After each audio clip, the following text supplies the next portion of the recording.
नमस्कार पूर्णिमा जी, बहुत-बहुत स्वागत है आपका। नमस्ते Anju ji, so nice to be back with you again. मेरा थोड़ा सा इंग्लिश और हिंदी में स्विच होता है, तो आपके दर्शकों को प्लीज बता दीजिए। मैं कोशिश करती हूँ, Hindi is not my language, वैसे सीखना तो मेरा इत्तेफाक से हुआ है कि मैंने हिंदी थोड़ा बहुत बोल सकती हूँ और समझ लेती हूँ, लेकिन मैं समझ उतना अच्छा नहीं बोल सकती हूँ। नहीं, आप जितना भी बोलती हैं पूर्णिमा जी, दर्शकों को समझ में आता है कि आप क्या कहना चाह रही हैं, तो जी ऐसी कोई दिक्कत की बात नहीं है। आप ज़्यादा से ज़्यादा हिंदी में बात करती ही हैं मेरे प्रोग्राम में, तो वो कमेंडेबल है। जी जी, thank you, I appreciate that. अच्छा, मैं ये जानना चाह रही हूँ कि डोनाल्ड ट्रंप ने तो बड़ी खतरनाक टीम बना ली है, प्रो मोदी, प्रो इंडियंस को बहुत बड़ी-बड़ी ज़िम्मेदारियाँ दे डाली हैं। एक्चुअली ये तो बड़प्पन है डोनाल्ड ट्रंप की। आज तक हुआ नहीं है कि टॉप कैबिनेट पोजीशन में कोई हिंदू नाम वाले आपको दिखाई देंगे, या तो कोई प्राउडली हिंदू हो या हिंदू धर्म में अपने स्लीव्स में लेके घूम रहे ऐसे टाइप लोगों को जगह दिए है, तो डोनाल्ड ट्रंप की बड़प्पन है। अम, अभी दो लोगों को रखा हुआ, ऑब्वियसली विवेक रामास्वामी जो प्रेसिडेंशियल कैंडिडेट थे पिछले साइकिल में, रिपब्लिकन पार्टी से थे। उनका उनका कहना ये था, उन्होंने कभी मतलब डोनाल्ड ट्रंप को जब आपने प्रेसिडेंशियल कैंपेन फॉलो किया तो आपने देखा होगा, डोनाल्ड ट्रंप को कभी स्नब नहीं किया, लेकिन सिर्फ इतना ही कह रहे थे कि मैं डोनाल्ड ट्रंप का बैगेज लेके नहीं आता। आई एम सिमिलर, बट वो उनका जो बैगेजेस होता है, वो जो इतने सारे केसेस चल रही है उनके पीछे, और लोगों को थोड़ा सा अजीब अजीब लगती है। और स्पेशली हमारे जो हिंदू इंडियन अमेरिकन कम्युनिटी है, वो बहुत इमेज कॉन्शियस होते हैं, और अपने मतलब किसके साथ एसोसिएट करना नहीं करना वो बहुत सोच समझ के चलते। जो डोनाल्ड ट्रंप को मीडिया ने इतना मतलब एक बड़ा हिटलर बना दिया है मॉडर्न डे का, तो डोनाल्ड ट्रंप के साथ एसोसिएट करना नहीं चाह रहे थे। तो I guess somewhere along the line मुझे लगता है कि विवेक रामास्वामी वो दैट एटीट्यूड जो था वो कैच कर लिया था। तो बट एटलीस्ट उन्होंने ये नहीं कहा कि डोनाल्ड ट्रंप गलत थे, और उनको बाकी जो कैंडिडेट्स थे, जो क्रिस क्रिस्टी थे and all stuff like that, वो ट्रंप को स्नब कर रहे थे, और जनवरी 6 को लेकर कह रहे थे कि मॉब वहां पे पहुंच गया था। जबकि हमारे पास अभी इंफॉर्मेशन है, अभी FBI का BLM एंटीफा का गूंस उसके वो क्राउड में अब डोनाल्ड ट्रंप का गियर्स लेके पहुंच चुके थे, और तो उन्होंने उस्काया था लोगों को कि ऐसे शुरू करो, इधर आओ उधर जाओ। वो हम कैपिटल पुलिस भी डोर खोल रहे थे कि वहां पे शांति से लोग अंदर घुस रहे थे। तो कोई कोई इन्फॉर्मेशन ऐसा अभी लीक हुआ नहीं और लोगों के सामने आने नहीं दिया। उनको पता है कि अगर सच्चाई सामने आई तो भड़क भड़क जाएंगे लोग, है ना।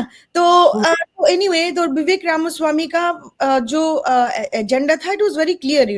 जो डोनाल्ड ट्रंप कह रहे थे वही कह रहे थे। बेसिकली हमारे यहाँ पे जो वोकिज्म शुरू हो गया, थ्रू एजुकेशन सिस्टम, यहाँ पे प्राइड फ्लैग लगाना, सेक्स चेंज करना छोटे छोटे बच्चों स्कूल में, एन एंटायर इकोसिस्टम बन चुका है यहाँ पे। आप सोचो, मतलब एक स्कूल में आप एक इंडियन फैमिली के बारे में सोचो। अगर आप पब्लिक स्कूल में, या आप बच्चों को ड्रॉप करने जा रहे हो, छोटे बच्चे 4 साल 5 साल 6 साल 7 साल, वहां पे बुक्स रखा जा रहा है लाइब्रेरी में जो सेक्स एजुकेशन के ऊपर है, सोडोमी के ऊपर है, और सेम सेक्स के ऊपर है। ऐसे ऐसी भी कहानी हमारे सामने आई है। It's so dangerous. और आपने देखा नहीं होगा, कुछ दिन पहले, may be a month ago I would say, एक ट्वीट निकला था UN और WHO से। मैंने वो देख के मेरा तो माथा घूम गया। तो उसमें लिखा हुआ था कि बच्चों को, मतलब even young children has to have sexual partner. What is this, what is this, and I don't get it. मुझे समझ नहीं आता कि कहाँ तक जा रहे हैं ये लोग। तो वो प्राइड फ्लैग बोलो, सेक्सुअल चेंजेस बोलो, I mean sex organ changes, hormonal therapy, psychologist के साथ कनेक्ट करके पेरेंट्स को ना बोलना कि कोई सेक्स चेंज कर रहा है, और बच्चे बच्चे they are keeping that secret within the school system. Parents को पता ही नहीं है। कोई सिचुएशन में पेरेंट्स को ना बोलने के लिए क्या कहा जा रहा है। Can you imagine, as a Indian, मतलब इंडियन अमेरिकन और ए बैकग्राउंड, कोई हम बच्चों को छोड़ने जा रहे हैं स्कूल में, और वहां पे ऐसे सिचुएशन हो रहा है कि सेक्स चेंज कर रहा है और हमें पता भी नहीं है। और स्कूल को पता है, एंटायर स्कूल इकोसिस्टम को पता है, मतलब बेसिकली इट्स वहां से बच्चों को स्टील करने की पूरा तैयारी बना दिया था। तो ये सिर्फ एजुकेशन सिस्टम में नहीं है। आई मीन अगर कोई एडल्ट हो, 18 हो, 21 हो, 25 ईयर ओल्ड, उनको पता है कि क्या कर रहा है अपने बॉडी के साथ, अपने मर्जी से कर रहा है, वो डिफरेंट बात है। वो अगर होमोसेक्सुअल भी है, हेटेरोसेक्सुअल है या बाइसेक्सुअल है, उसमें हमें क्या प्रॉब्लम है? वो अडल्ट है, अपना डिसीजन खुद बना रहा है। लेकिन छोटे बच्चे, 10 साल के बच्चे, 12 साल के बच्चे, 6 साल 8 साल के बच्चे, उनको तो पता ही नहीं है कि आज वो लोग बनी बन रहे या कल फॉक्स बन रहे, टुमारो कैट बन रहे हो। तो इस तरह का दिमाग में आप क्या घुसा रहे हो स्कूल कॉलेज सिस्टम से? ये बड़ा डेंजरस है सब कुछ। बहुत ही डेंजरस हो चुका था और अभी भी चल रहा है। आई am sure they will try, उनके कोशिश तो बहुत करेंगे वो चीज सिस्टम ना चेंज करने के लिए। डाइवर्सिटी, इक्विटी और इंक्लूजन के एक्ट के आधार में सारा कुछ चल रहा था। मैं तो कह रही थी कि DEI जो है, ये इंडिया का जो कास्ट सिस्टम है वो एग्जैक्टली सेम है। यहाँ पे बेसिकली रेस ऐड किया है, plus all this Marxist indoctrination जो इंसर्ट किया है स्कूल के सिस्टम के थ्रू, ये हो रहा है। अभी इसमें क्या हुआ कि डोनाल्ड ट्रंप ने खुद बता दिया कि DPI जो है, डिपार्टमेंट ऑफ एजुकेशन, इसको पूरा स्नब करेंगे, उसको पूरा निकाल देंगे। देखो क्या बनता है। और अब इलॉन मास्क और विवेक रामास्वामी को डोज में डाला है, गवर्नमेंट एफिशिएंसी। बेसिकली ये नाम तो दिया है डिपार्टमेंट, लेकिन वो गवर्नमेंट के अंदर नहीं है, कैबिनेट के अंदर नहीं है। It's basically a separate department. और what was interesting about it, जो स्टेटमेंट आया है प्रेसिडेंट ट्रम्प के डेस्क से, मैं पढ़ने के बाद इमीडिएटली मैंने लिखा था कि उसका वर्डिंग ही ऐसा था। So I wasn't sure whether that department is going to wind up by July 4th बोला 2026। बेसिकली 1 साल के अंदर अंदर वो खत्म हो जाएगा कि नहीं। बिकॉज मुझे जैसे लगा स्टेटमेंट पढ़ने के बाद, मुझे लगा कि ये sort of like a consulting एक टीम बनाया है कॉर्पोरेट में, जैसे होता है हम जाके एसेस करते हैं कॉर्पोरेट की, हम जाके फिगर आउट करते हैं कॉस्ट कटिंग कहाँ पे करना है, रिकमेंडेशन डालते हैं, हम सारे स्टेक होल्डर से बात करते हैं, हम बेसिकली गैप एनालिसिस करते हैं, कंपनी की CEO चाहते क्या है और हम उसको डिलीवर कैसे करेंगे। शायद कोई वो जो डिपार्टमेंट होता है वो एग्जीक्यूशन के पार्ट नहीं होता, लेकिन वो असेसमेंट और गैप एनालिसिस और रिकमेंडेशन की पार्ट होती है। बेसिकली कंसल्टिंग वो फ्रॉम ए आउटसाइडर पर्सपेक्टिव वो पार्ट होती है। उसके बाद वो काम खत्म होने के बाद वो टीम इज डिसमेंटल्ड। उसके बाद एग्जीक्यूशन आएगा, अगर वो रिकमेंडेशन एक्सेप्ट किया तो कंपनी की लीडरशिप। तो ये जो डॉज है, ये आपको लगता है उस तरह के एक इंस्टीट्यूशन होगा जो सरकार से बाहर रहकर काम करेगा, सलाह देगा, एडवाइस? मुझे वही लग रहा है, मुझे वो भी लग रहा है कि शायद मान लो कि उनके काम अगर खत्म हो गया जुलाई 4th 2026 के बाद, वो सारे को डिसमेंटल कर देंगे। वो भी एक पॉसिबिलिटी है, बिकॉज उन्होंने वेरी क्लियरली ये कहा है उनके स्टेटमेंट में, वो काम खत्म हो जाएगा उस डेट में, वो डेट भी स्पेसिफाई किया है। तो मेरे को लगता है वो तब तक काम होगा, उसके बाद डिसमेंटल हो सकता है। अगर वो है, शायद एक छोटी सी आर्म होगी जहां पे time to time quarterly audit type काम हो सकता है वहां पे, मुझे ऐसा लग रहा है। बट इट्स इंटरेस्टिंग बिकॉज उन्होंने टारगेट भी लगाया, वो इलॉन मास्क ने टारगेट लगाया कि 2 ट्रिलियन घटा सकता है पर एनम। यहाँ के जो एनुअल स्पेंडिंग है $6 ट्रिलियन है। वो बोल रहे हैं कि 2 ट्रिलियन घटा सकते हैं। तो इन जनरल मेरे ख्याल से from a corporate stand point में अगर देखूं तो मुझे लगता है कि वो कॉस्ट कटिंग तो होगा ही, लोगों को फायर करा जाएगा, डिपार्टमेंट को स्मॉल करा जाएगा, वेस्टेज जो है, जैसे US एड भेजते हैं अननेसेसरी, हम कंट्रीज को भेजते हैं ना कुछ ये इसके लिए एड भेजते हैं। It's that some of these are coming out, they are still coming out. अगर आप पढ़ो ना किस लिए पैसे भेज रहे US एड, आपका दिमाग घूम जाएगा। सीरियसली पता नहीं मैंने फिर तो ये जो बात है पूर्णिमा जी, ये पाकिस्तान के लिए खतरे की बात है, क्योंकि बहुत सारा एड तो वहां पर जाता है ये अमेरिका से। डेफिनेटली है ये तो बात। Basically I am sure India की जो लीडरशिप है ये बात डोनाल्ड ट्रंप को कहा है, और प्रीवियस एडमिनिस्ट्रेशन या जो भी एग्जीक्यूटिव पोजीशन में बैठते हैं, लीडर को पता ही है कि अमेरिका का जो सपोर्ट है, द फंडिंग, जो एड जो पाकिस्तान को जाता है, वो बेसिकली आर्म्स और एम्यूनिशन की तरफ से इंडिया पहुंच जाता है, और हमारी लाइफ खतरे में आ जाती है। बट आज तक अमेरिका कोई उस जगह में कोई एक्शन नहीं लिया। बट आई एम होपफुल अभी लेंगे, क्योंकि देखो अब तुलसी गबार्ड को ले लो, जो खुद वेटरन है और खुद प्रेसिडेंशियल रन किया था as a democrat last election cycle में। उनको डेमोक्रेट पार्टी ने एल्बो आउट कर दिया, मतलब खुद ही वो लोग, she was not at all fit in the party. उनके साथ फाइट कर रहे थे इंटरनली कि ये करो वो करो, वॉर मॉन्गरिंग नहीं चाहिए, ये नो सब वो सुन नहीं रहे थे। तो वो खुद फ्रस्ट्रेट होके उनका कांग्रेशनल पोजीशन छोड़ दिया, फिर उसके बाद डेमोक्रेट पार्टी छोड़ दिया, उसके बाद इंडिपेंडेंट बन गए, उसके बाद वो लेटर स्टेज में रिपब्लिकन पार्टी में आए ना। Tulsi Gabbard was a proud Hindu. अब जब डेमोक्रेट थे, उनको पता है, उनको आरएसएस का स्टूज बताया गया था। एक बंदा है यहाँ पे पीटर फ्राइडरिच बोल के, मैं तो उसको फ्राइड राइस बोलती हूँ। तो वो actually he was actually taking on massive agenda उनके पीछे लगाने के लिए। सारे जो हिंदू नेम्ड फोक्स है, वेदर तुलसी गबार्ड हो गया या तो कांग्रेसमैन राजा कृष्णमूर्ति हो गया, वो डेमोक्रेट ही है, सारे डेमोक्रेट ही है। उनके ऊपर एक एजेंडा चला गया था। सारे कोई भी हिंदू के पक्ष में कभी भी बोल दिया ना, उनको टारगेट करा ही जाएगा। तो तुलसी गबार्ड को टारगेट करा गया था, उसके रिकमेंडेशन और बाकी सारे, there are several other organization who tried to make sure that she is labelled as so called RSS terrorist. Hindu है, आरएसएस कोई ना कोई उनके लिए फंड रेजिंग करे होंगे। तो फिर क्या हुआ, उनको एक लिस्ट में लगा दिया, वॉच लिस्ट में लगा दिया। आज उनको डीएनआई की डायरेक्टर बना दिया है, कि जो इंटेलिजेंस की एक पार्ट है डीएनआई, नेशनल इंटेलिजेंस की, तो उनका डायरेक्टर अब आज बन गए। तो ये साइकिल होता है।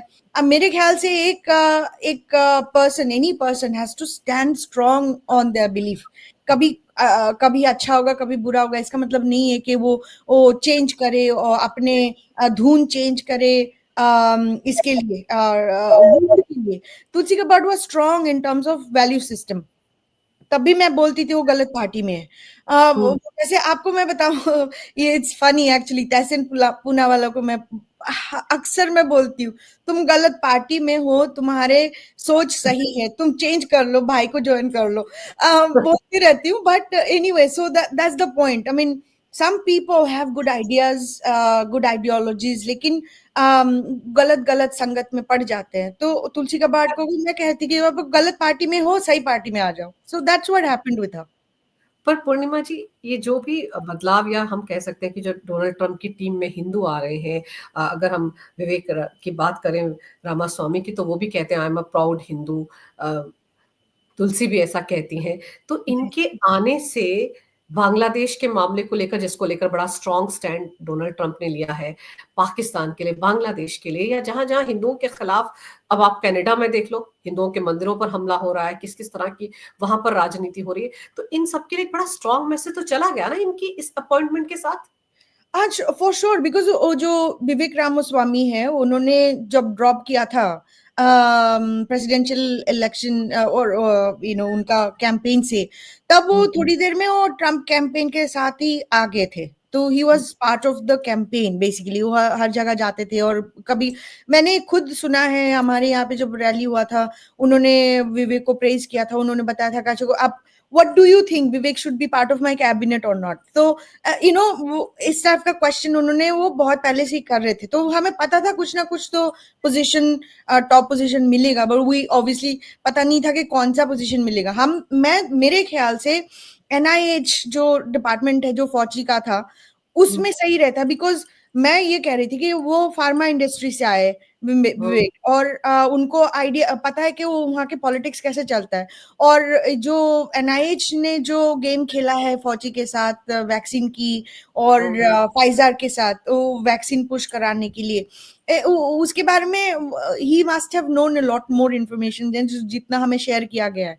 तो मुझे लगता था कि एनआईएच का पोजीशन जो है वो शायद विवेक के लिए सही होता, मेरे मेरे हिसाब से, मेरे एनालिसिस के हिसाब से। बट देयर वर कॉन्वर्सेशन कि उनको सेक्रेटरी ऑफ स्टेट के लिए कंसिडर करा जा रहा था and all stuff like that. मुझे थोड़ा डाउट था इसीलिए क्योंकि वो पॉलिटिकल एडमिनिस्ट्रेशन में कभी नहीं थे, और सेक्रेटरी ऑफ स्टेट सिर्फ इंटरनल इश्यूज में जानकारी लेना इज नॉट इनफ। आपको फॉरेन पॉलिसी, फॉरेन पॉलिटिक्स, जो सिचुएशन अभी वॉर का चल रहा है उसका भी जानकारी जरूरी है। सो कोई सेनेटर, कांग्रेसमैन जरूरी था। तो I think Marco Rubio would be good, because अभी Marco Rubio is very very anti Islamic terrorist, और ऑल्सो उनको हमास को पूरा डेसिमेट करने की बात किया है। कोई मतलब अपोलॉजी नहीं है, जैसे इंडिया में हमारी योर पॉलिटिशियंस बहुत डर डर के बात करते हैं। उनको सोच सोच के बात करना पड़ता है कि मीडिया क्या कहेंगे, और बात करने से खींच आता है। 2 या 3 लीडर मैंने नोटिस किया है, इधर हिमंत बिश्व शर्मा, साउथ में आप क्या नाम है उनका, बीजेपी का जो हेड है अभी, आईपीएस ऑफिसर था पहले, वो अन्नामलाई, और यहाँ पे जो योगी आदित्यनाथ, एक इक्का दुक्का आपको इंडिया में मिल जाता है। लेकिन जनरली नॉर्मली ज्यादातर पॉलिटिशियन बहुत सोच सच के बोलते हैं और अपना एक एजेंडा लेके आ जाते हैं, वो अच्छा गुडी गुडी इमेज बनाना है। इनका ऐसा कोई एजेंडा नहीं है, एकदम स्ट्रेट फॉरवर्ड बोल रहे हैं, जो करेंगे वही बोल रहे हैं। That's what we understand. अब वो अंदर जाके अंदर का पॉलिटिक्स और ब्यूरोक्रेसी में अगर वो लोग चेंज हो गए, हम जैसे लोग उसके बारे में क्रिटिसिज्म भी करेंगे, तो देखते क्या होता है। बट मुझे लगता है कि first of all Donald Trump speaking about Hindus, उनके साथ खड़े होने के लिए जो एक आश्वासन दिया है, वो बहुत बड़ी बात है कि आज तक कोई पॉलिटिशियन ऐसा बात नहीं किया। सेकंड ऑफ ऑल, दो हिंदूज को टॉप पोजीशन में डाला हुआ है, that is good news for Hindus. और ऐसा नहीं है कि वो हिडन और क्रिप्टो हिंदू है, ऐसा नहीं है कि वो विवेक ने प्रेसिडेंशियल कैंपेन रन किया है बोल के हिडन हिडन रखा है कि उनका हिंदू रिलीजन है। ये तो actually lot of people even didn't know he was a Hindu. ये तो बात बाहर आई है जब उनको क्वेश्चन करा गया था, वो जो उनका ब्रेकफास्ट होती है, रिलीजियस ब्रेकफास्ट होती है क्रिश्चियन ऑर्गेनाइजेशन या चर्च की तरफ से, वहां पे उनको क्वेश्चन पूछा था ना कि आप हिंदू होके कैसे प्रेसिडेंट बन सकते हो। वो पर्टिकुलर क्वेश्चन मुझे सुन के इतना मतलब इतना अनडिग्निफाइड लगा कि वो क्वेश्चन पूछ कैसे सकते हो। मैं तो खुद सीधा बोलती हूँ, इंडिया में हमारी सीएम, आंध्र प्रदेश की सीएम, आंध्र प्रदेश की सीएम आपकी क्रिश्चियन है, मणिपुर की क्रिश्चियन है, और आप उधर चले जाओ मिजोरम, वहां के सीएम क्रिश्चियन है। आप आपकी दिल्ली की आम आदमी पार्टी की बोल दो, वो तो ऑब्वियसली क्रिप्टो क्रिश्चियन है।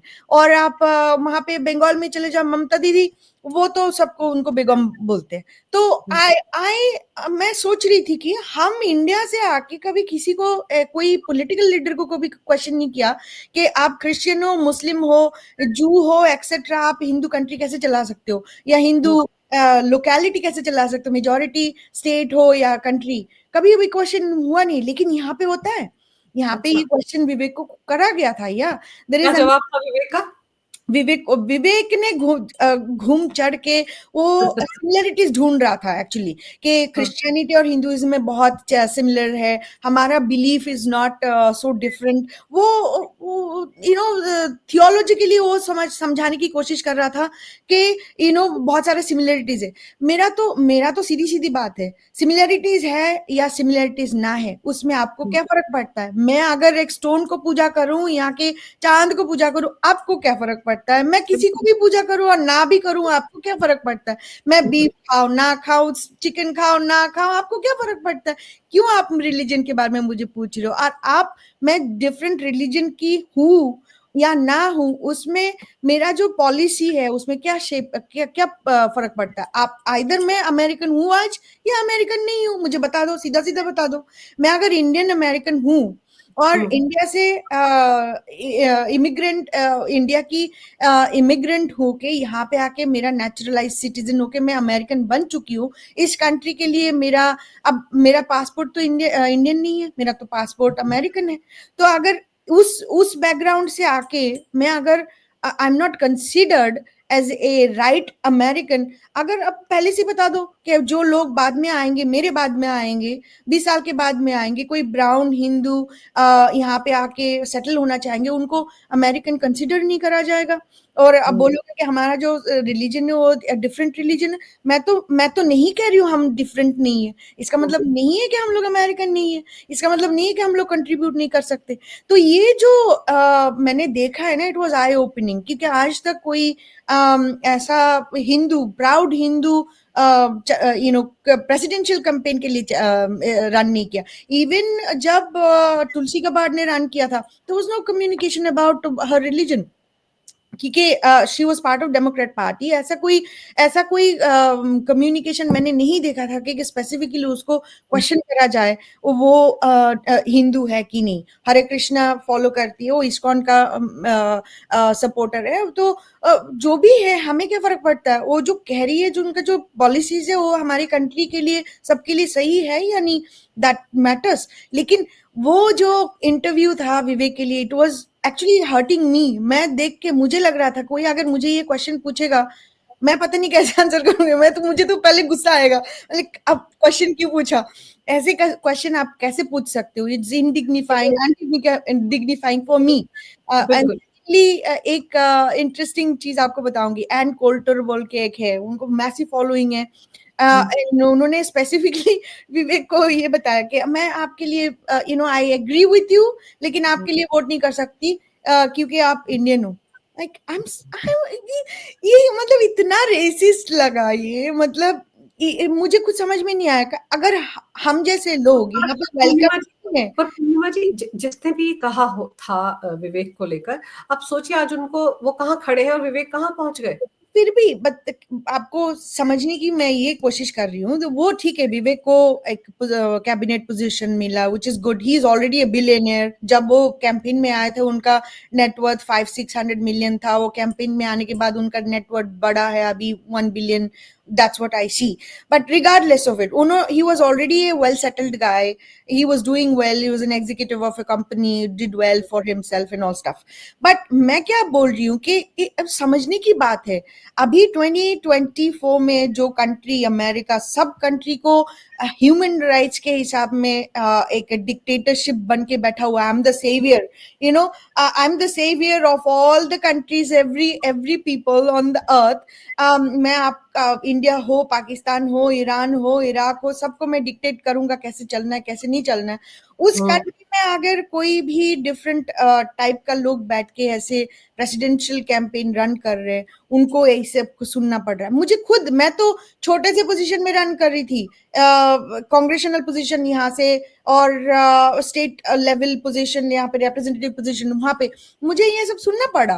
तो मेरा भी it was an I opening experience for me also, because मुझे तभी, मतलब मैं तभी उसके बारे में बात करना शुरू कर दिया था कि देखो, मैं तो यहाँ की प्रेसिडेंट कभी नहीं बन सकती, मेरा जन्म यहाँ नहीं था, कि कॉन्स्टिट्यूशन के हिसाब से मेरा जन्म यहाँ होना था, तब मैं प्रेसिडेंशियल रन कर सकती थी। लेकिन विवेक का तो जन्म इस कंट्री में हुआ था ना, तो उसको कैसे ये क्वेश्चन पूछ सकता था, first of all. Second of all, हमारे जैसे लोगों को जब भी मैं कोई इशू में बात कर रही हूँ, हिंदू इशूज या इंडिया इशू, हमें हमेशा ये गालियां सुनना पड़ता है, हम लोग काउ वर्शिपर है, काउ यूरिन ड्रिंकर है, हम प्रिमिटिव है, हम गंदे हैं, हम फिल्दी है, ये सब सुनना हमें पड़ता है।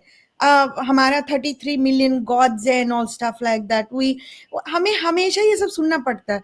मैं तो अपना झंडा लेके खड़ी रहती हूँ, आओ लेट्स फाइट।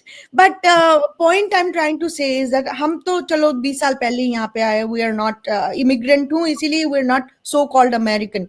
20 साल के बाद कोई इंडिया से आएगा तो उनका क्या हाल होगा। तो इसीलिए मैं कह रही हूँ कि अब जहाँ पे हो वही रहो, और उस कंट्री को अच्छा करो, उस कंट्री की डेवलपमेंट करो, वहाँ की रास्ता सही करो, वहाँ की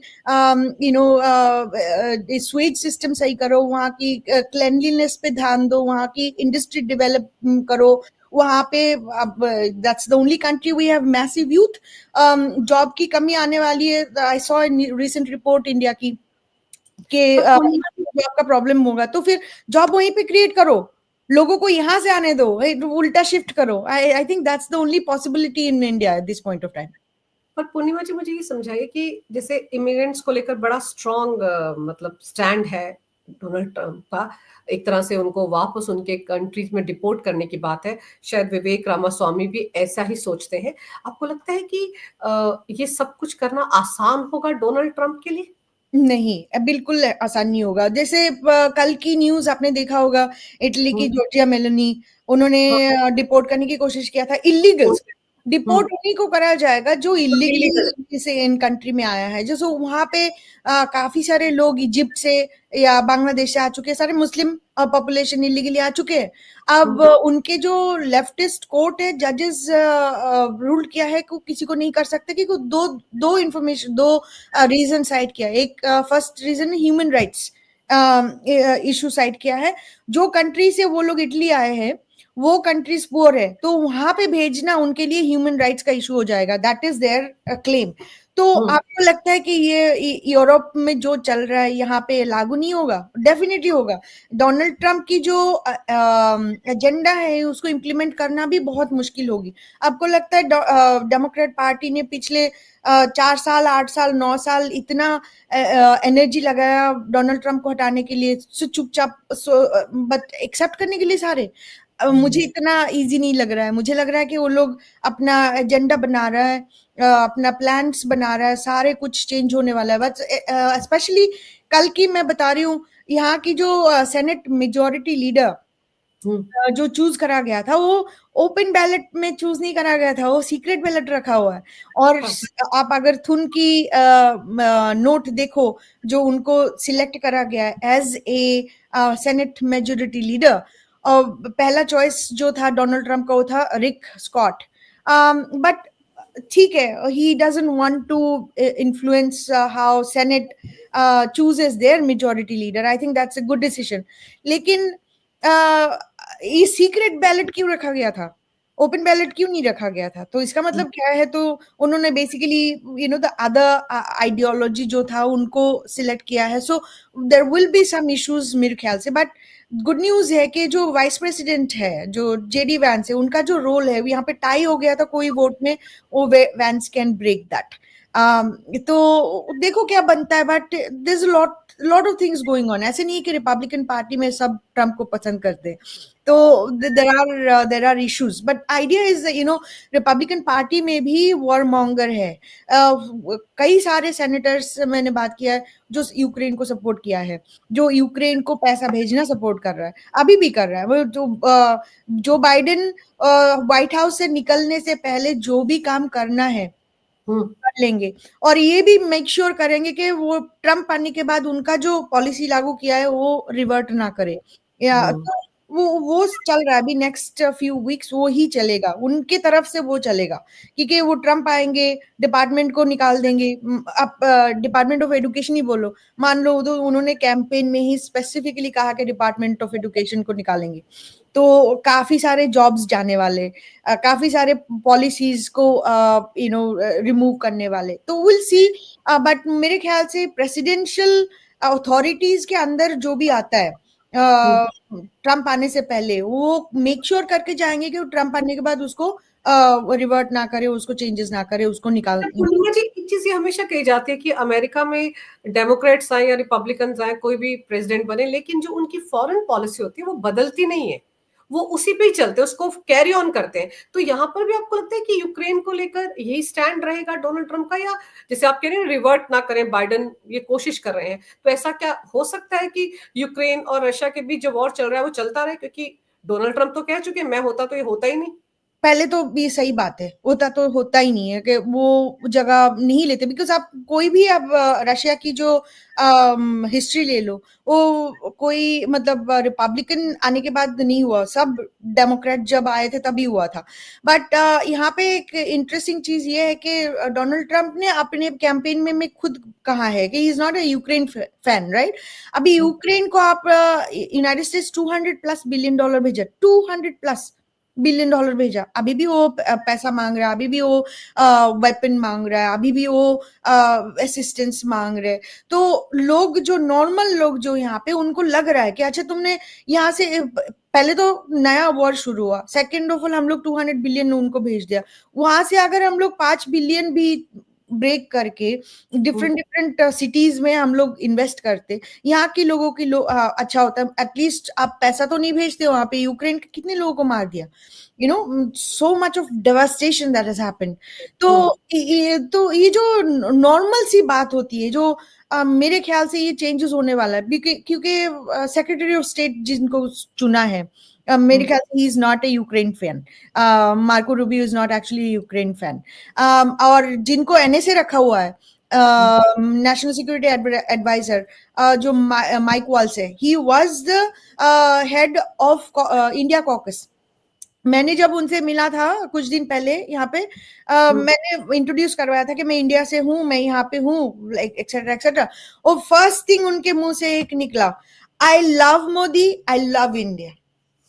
दैट्स अ गुड न्यूज़। ये दो चीज उनसे मुंह से डायरेक्टली मेरे तरफ से निकला जब मैंने बोला कि मैं इंडिया से इमिग्रेट होके यहाँ पे आई हूँ। That's what he said. ना मेरा पहचान है, ना मैं जानती हूँ उनसे, तो पहली बार मिली थी कुछ महीने पहले। तो ये सिचुएशन मेरे को थोड़ा सा पॉजिटिव लग रहा है, बिकॉज आई थिंक जनरली अभी ग्लोबल में ये इंफॉर्मेशन पहुंच चुकी है कि इंडिया कहीं जाके वॉर शुरू नहीं करता। इंडिया का डिफेंस मैकेनिज्म है, इसका मतलब नहीं है कि वो तुम्हारा शत्रु बन गया। अब इंडिया की जो सिचुएशन है फॉरेन पॉलिसी की, आप देखो, ये ईरान के साथ भी डील कर रहा है, रशिया के साथ भी डील कर रहा है, चाइना के साथ भी डील कर रहा है, के इसराइल के साथ भी डील कर रहा है, पैलेस्टाइन के साथ भी डील कर रहा है। मतलब इंडिया की जो सिचुएशन है, मुझे तो कभी कभी समझ नहीं आता, बोले how are you doing it, but it's fantastic, you know. But America क्या है, वो हमेशा से रशिया को एक एनिमी माना है। अभी चाइना नया एनिमी हो गया, इंडिया को नया एनिमी घोषणा कर दिया। कनाडा ने कुछ दिन पहले इंडिया को स्टेट एडवाइजर बोल दिया। राइट। तो मेरे ख्याल से वो जो ब्यूरोक्रेसी है, उनका जो इंटेलिजेंस वो है, वो चेंजेस डेफिनेटली होगी। बिकॉज यहाँ पे इनिशियली तो कैश पटेल को सीआईए डायरेक्टर बनाने की बात चल रही थी, हुआ नहीं, बट मेरे ख्याल से वो, because I think he is a bit young, वो भी हो सकता है। बट आई थिंक शेख डिपार्टमेंट शेख जरूर होगा, बट वो पहले की जो एजेंडा चलाया गया था, वो अंदर अंदर regime changes and all stuff like that, I think it is going to all get curved out. मेरे ख्याल से हो सकता है और होने का संभावना है, बट वो तभी हो सकता है, वो इंटरनली जो ब्यूरोक्रेट्स रह जाएगा, वो लेफ्ट ओवर ब्यूरोक्रेट्स रह जाएंगे, उनका जो पुरानी ख्यालात है, वो अगर somehow survives, then things are going to change. ऊपर से यहाँ पे जजेस जिनको लगाया गया हर जगह में, Democrats were very smart actually, courts को पैक करना चाह रहे हैं, सुप्रीम कोर्ट को। ऑन टॉप ऑफ इट जो जजेस लगाया गया है सोरोस के पैसे से, डीएज वगैरह, हर सिटी में जो डीएज लगाया गया है, सब सरोज मानी से आया है।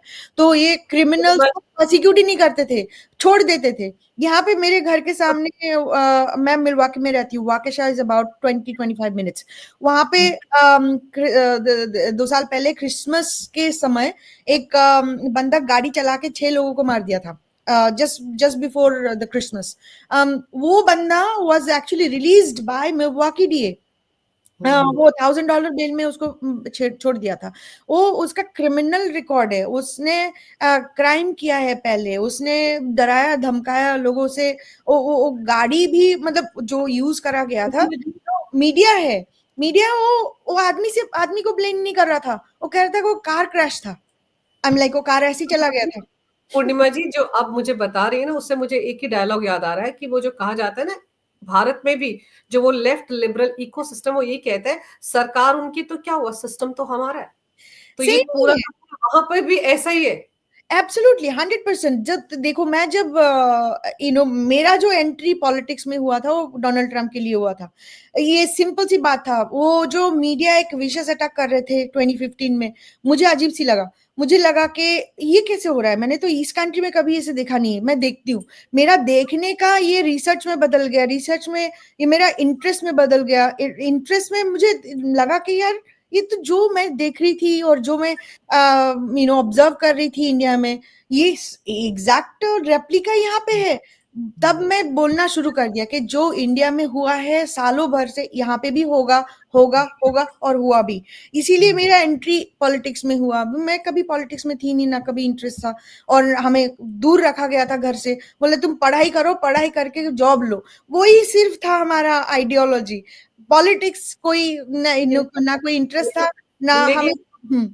लेकिन पूर्णिमा जी, अच्छा है कि आप वहां पर पॉलिटिक्स कर रही हैं, और सबसे अच्छी बात यह है कि आप भी प्राउड हिंदू हैं, प्राउड इंडियन है, और आप वहां रहकर भी अपने हिंदुस्तान की बात करती हैं, भारत की बात करती हैं, और आप देख पा रही हैं कि जो यहाँ पर 2002 के बाद हुआ है, कैसे प्राइम मिनिस्टर मोदी की छवि को उस वक्त टार्निश किया गया मीडिया के जरिए। तो वही सब कुछ तो आप डोनाल्ड ट्रंप को लेकर भी देख रहे हैं कि इतिहास कैसे वहां पर दोहराया जा रहा है। वही तो। लेकिन सबसे अच्छी बात यह है कि आपने जैसे जैसे बताया कि मतलब हिंदू ही नहीं आ रहे हैं टीम में, बल्कि और भी जो लोग बड़ी इंपॉर्टेंट पोजीशंस में आ रहे हैं डोनाल्ड ट्रंप के राज में, वो भी सब प्रो मोदी और प्रो इंडिया है। तो ये तो एक बहुत स्ट्रांग मैसेज उन लोगों के लिए चला गया है जो भारत को एनिमी कंट्री बताते हैं, जो भारत में आतंकवादी भेजते हैं, जो हिंदुओं के साथ बांग्लादेश में इस तरह की हरकतें कर रहे हैं, उन सबके लिए एक स्ट्रांग मैसेज चला गया है। और आपने एक बहुत अच्छी खबर बड़े विस्तार से, डिटेल से मेरे दर्शकों को बताई है, और मैं आज इसके लिए भी आपका बहुत बहुत धन्यवाद करती हूँ कि आपने बड़े ही अच्छे तरीके से